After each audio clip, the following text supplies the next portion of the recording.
নমস্কার। নেতাজি সুভাষ মুক্ত বিশ্ববিদ্যালয়ের আজকে খুবই একটি আনন্দের এবং গর্বের দিন। আজকে আমাদের মধ্যে পেয়েছি ডক্টর বদরুল হুদা খান মহাশয়কে। বিশ্ববিদ্যালয়ের তরফ থেকে আপনাকে স্বাগত জানাই। ধন্যবাদ আপনাকে ডক্টর অনির্বাণ ঘোষ।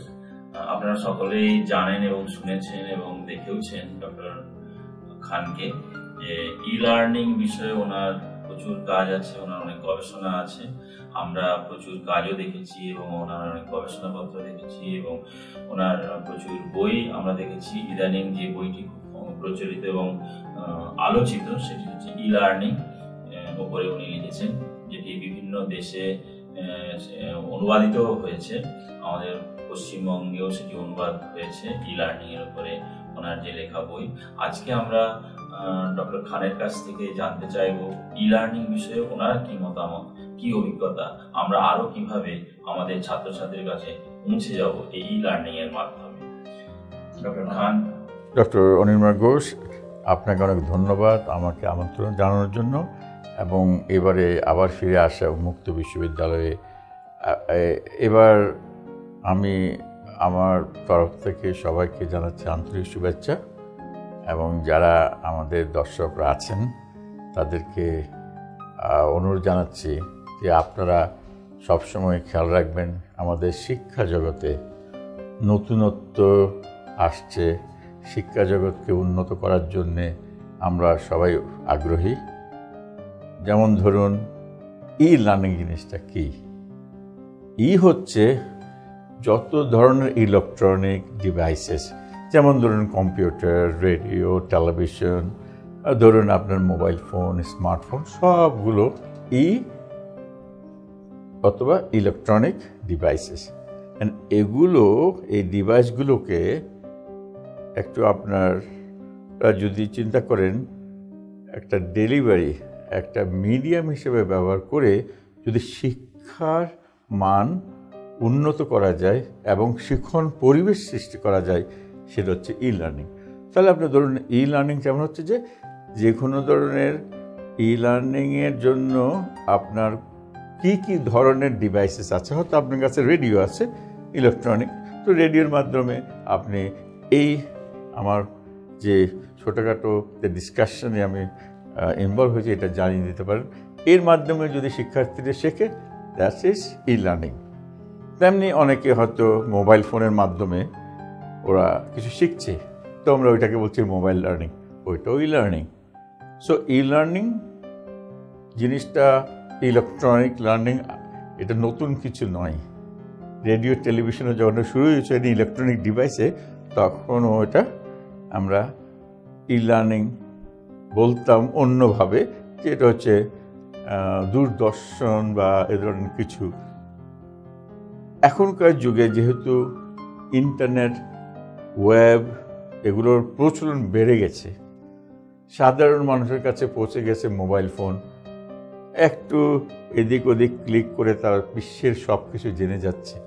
এই যে একটা সুযোগ এসছে, এটাকে আমরা বলছি সাশ্রয়ী, মানে ইকোনমিক্যাল, প্রযুক্তিগত, যে আপনার টেকনোলজি বেসড, এটা উন্মুক্ত, একদম ওপেন, ফ্লেক্সিবল। এখন আমি আবার বলছি এটা দূষণমুক্ত। কারণ এখানে আপনি যদি কোথাও পাহাড়ে জঙ্গলে যান, এই স্মার্টফোনে কিছু শিখতে চাইলে, কোনো একটা প্রফেসর একটা হিস্ট্রি নিয়ে কথা বলছি, আপনি শিখছেন, ওটাও দূষণমুক্ত, প্রাকৃতির কাছে চলে যাবেন। সো ই লার্নিংয়ের প্রচার এবং প্রসার ইদানিং উত্তরোত্তর বেড়ে যাচ্ছে, কারণ সবাই দেখছে যে সুযোগ আসছে। এখন আবার দেখছেন সোশ্যাল মিডিয়া আছে, ফেসবুক, যেমন আজকের আমাদের এই জিনিসটা যেটা আছে, আমরা অপমার জনসাধারণের মধ্যে আমাদের নলেজটাকে শেয়ার করব। ফেসবুকে যদি প্রফেসর অনির্বাণ ঘোষ এটা যদি দেয়, অন্যরা দেখছে। এই যে একটা সংযোগ সৃষ্টি হচ্ছে, এই ই লার্নিং দিয়ে এটা সম্ভব। দেখুন, শিক্ষাই আমাদের মেরুদণ্ড। এখন ই লার্নিংয়ের মাধ্যমে আমরা কি করতে পারি? ই শিক্ষার মাধ্যমে আমরা করতে পারি ই মেডিসিন অথবা ই টেলিমেডিসিন ও টেলিমেডিসিন। যে একজন ডাক্তার এখানে আছেন, একজনে জিজ্ঞেস করছে তার রোগের কি প্রবলেম, রোগ নির্ণয় করে বলে দিচ্ছে নার্সকে, ওইটা দিয়ে দাও। এইটা তো ই সেবা এবং এটাই তো ই স্বাস্থ্য। তেমনি ই কমার্স, আপনি গিয়ে একটা বই কিনছেন, হয়তো অনলাইনে কিনছেন, এটাও একটা ই লার্নিংয়ের অংশ। এইভাবে যে ই লার্নিং মাধ্যমে শিখছেন কিভাবে ই কমার্স করা যাচ্ছে। ডক্টর খান, আমি একটু আপনাকে বলছি, ই লার্নিং এর কথা আমরা বলছি। ই লার্নিং করতে গেলে তো আমাদের যেটা মূল বিষয় সেটা হচ্ছে ইন্টারনেট অ্যাক্সেসিবিলিটি। কারণ আমাদের মতো দেশে বা আমাদের তো, আমার পশ্চিমবঙ্গের কথা যদি ভাবি, আমাদের তো প্রচুর স্টুডেন্ট আছে যারা গ্রামাঞ্চলে থাকে, সেখানে আমাদের ইন্টারনেট অ্যাক্সেসিবিলিটি সেইভাবে নেই, তাদের ডাউনলোড ক্ষমতাও কম। সেক্ষেত্রে আমরা ই লার্নিং এর কথা বলছি, তাদের কাছে পৌঁছবো কি করে? আমরা ইউনিভার্সিটির পক্ষ থেকে কিছু আমরা পদক্ষেপ নিয়েছি, যেমন মোবাইল, আপনি বলেছেন মোবাইল লার্নিং আমরা এসডি কার্ড দিয়ে থাকি সিলেক্টিভ ওয়েতে, কিন্তু মাসের কাছে পৌঁছতে গেলে তো ইন্টারনেট অ্যাক্সেসিবিলিটি বড় বিষয়, গুরুত্বপূর্ণ জায়গা। সেখানটা আমরা কি করে সলভ করবো? আপনার প্রশ্ন অত্যন্ত, আমাদের কাছে মনে হচ্ছে খুব ইম্পর্টেন্ট একটা প্রশ্ন। এটা সুবিধাটা হচ্ছে আপনার বিকল্প করতেই হবে। আপনি মনে করেন গাড়ি চালাচ্ছেন, এখানে খুব ভিড়, আপনার আরেকটা রাস্তা দিয়ে আপনি চলে যাচ্ছেন। তো এখন মনে করেন যে ই লার্নিংয়ের যে এই ভিডিওটা যেটা করছি, শিক্ষক কেন্দ্রিক ভিডিও যে আমি বলছি, আপনারা শুনছেন, এই ভিডিওটা যদি কাউকে আমরা পাঠিয়ে দিতে চাই, দুটো উপায় আছে। আমরা হয়তো ফেসবুক লাইভে দিতে পারি, অথবা আমরা এটাকে ইন্টারনেট কানেক্টিভিটি যারা আছে সে গিয়ে কোনো এক জায়গায় আমাদের এক সাইটে এটা আছে, ওটার অ্যাক্সেস করলো। এখন ইন্টারনেট অ্যাক্সেসিবিলিটি, যে ইন্টারনেট কানেক্টিভিটি না থাকে, তাকে কিভাবে এটা পাঠানো যায়? অনেক সময় ইন্টারনেট এত স্লো, এটা দেখতে পারবে না। তখন সেই ক্ষেত্রে আমরা যেটা করতে পারি যে, ঠিক আছে, ওই এসডি কার্ড বললেন অনির্বাণ ঘোষে, যে এসডি কার্ড দেওয়া যায়। অনেক ক্ষেত্রে আমরা হয়তো এটা অন্য ধরনের মেমোরি কার্ডে দিয়ে দিতে পারি, বা ডাউনলোড করে রাখি অফলাইন মোডে, আমি দেখতে পারতাম। অনেক সময় হয় কি যে অনেক কিছু আপনি ডাউনলোড করছেন, কিন্তু এটা অনেক সময় লাগছে, তখন আমাদের কিন্তু খুব চিন্তা ভাবনা করতে হবে। এই সময় আমি শিক্ষার্থীকে বলতে পারি, তুমি যে ডাউনলোড করছো, তোমার যে অনেক সময় লাগছে, তুমি একটা কাজ করতে পারো, এই সময় তো এই জিনিসটা, বইটা পড়ে নাও। হ্যাঁ, তো এগুলোর বিকল্প করতে হবে আপনার অবস্থা অনুযায়ী। মনে করেন অনেক দেশে ইন্টারনেটের ব্যান্ডউইথ এবং অ্যাক্সেসিবিলিটি, কানেক্টিভিটি অনেক বেটার, তো তারা হয়তো ওইটাই করছে। কিন্তু আমাদের চিন্তা করতে হবে যে উন্নয়নশীল দেশে, যেখানে অফুরন্ত এরকম সুযোগ সুবিধা নেই, তো তাদের জন্য আমাদের অনেক বেশি করে চিন্তা করতে হবে যে এইটা না থাকলে ওইটা, অনেক সীমাবদ্ধতা, সেইগুলোকে আমাদের ওভারকাম করে কিভাবে আমরা পৌঁছবো আমাদের মাসের কাছে। এই জন্যই তো আমার সবচেয়ে বেশি হচ্ছে যে আমার একটা মডেল এই বইতে আপনারা দেখবেন যে এই যে এই লার্নিংয়ের উপরে সাশ্রয়ী প্রযুক্তিগত উন্মুক্ত শিক্ষণ পরিবেশ, বইটা নিউ ফাউন্ডেশনে করেছে। এখানে কিন্তু আমাদের 8টা দিক আছে। এই ফ্রেমওয়ার্কটা হচ্ছে কি, যে যেটা ছবির মাধ্যমে দেখানো হবে, যেখানে আমি করেছি কি, যে ভাবলাম যদি আমার কোনো একটা স্টুডেন্ট যদি অ্যামাজন ফরেস্টে চলে যায় এবং আমার সাথে নেই, তাকে আমি কীভাবে শেখাবো? তখন আমি চিন্তা করলাম তার কী কী লাগতে পারে। একসময় চিন্তা করলাম সে বলে লাইব্রেরি কোথায়, আমি তো জঙ্গলে। তখন চিন্তা করলাম আমি তো শিক্ষক দেখছি না। তো এরকম করতে করতে করতে করতে আমি অনেক প্রশ্ন জোগাড় করলাম। জোগাড় করে এই ইস্যুগুলোকে 8 ক্যাটাগরিতে আমি ফেললাম। তো যেটা আমি রিসার্চ করে পেয়েছি, ওই আমার শিক্ষার্থী জঙ্গলে থাকুক আর ডেজার্টে বা মরুভূমিতে থাকুক না কেন, তো ই লার্নিং করতে গেলে আমি অনেক ধরনের প্রশ্নের সম্মুখীন হয়েছি।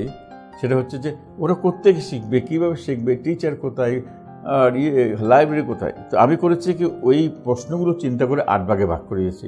প্রথমটার নাম হচ্ছে প্যাডাগজি, যেটা শিক্ষা বিষয়ক নিয়ে কাজ করে, কিভাবে কোন ধরনের মেথডস, কোন ধরনের টেকনোলজি ইউজ করে ওই মেথডগুলো ইউজ করা যায়। তো সেকেন্ড ক্যাটাগরিতে পেয়েছি টেকনোলজিক্যাল ইস্যু, প্রযুক্তিগত।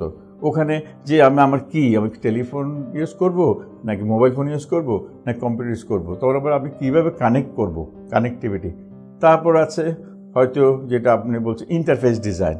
মনে করুন আপনার এই ছোট্ট কম্পিউটারে আপনি সায়েন্স সিম্বল দেখাচ্ছেন, আর মনে হচ্ছে বাংলাদেশের থামস আপ ছিল, ছোটোবেলায় দেখতাম, মানে কাঁচকলা।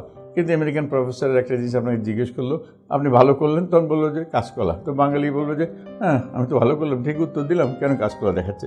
এটা ক্রস কালচারাল, এই জন্য সবসময় ইন্টারফেস ঠিক রাখতে হবে। তারপর যেমন ধরেন আপনার টেকনোলজিক্যালের পরে আসছে ইন্টারফেস ডিজাইন। তারপর যে ডাইমেনশন নিয়ে আলাপ করছি, রিসোর্স সাপোর্ট। মানে এই যে লেখাপড়া করব, কিন্তু আমার ক্লাসে যদি কোনো প্রশ্ন থাকে, হ্যাঁ, তো আপনার এই যে অক্টাগনের মধ্যে দেখছেন, ক্লাসে প্রশ্ন থাকলে টিচারের কাছে শিক্ষার্থীরা যাচ্ছে। তো এখন তো অনলাইনে রিসোর্স সাপোর্ট মানে সব লাইব্রেরি জিনিসপত্র আছে কি না, কোনো টেকনিক্যাল সাপোর্ট আছে কি না।